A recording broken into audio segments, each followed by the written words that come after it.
Ito at napakarami na namang tukik. Huli ito ng maliit na bangka, nasa 30 kilos daw yan.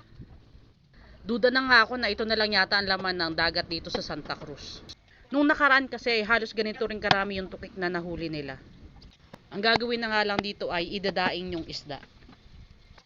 Ako yung tiga putol-putol at si mama naman yung tiga biyak. Pagkatapos yan mabiyak ay ibababad yan sa Ricardo magdamag. Tapos ay ibibilad na lang bukas.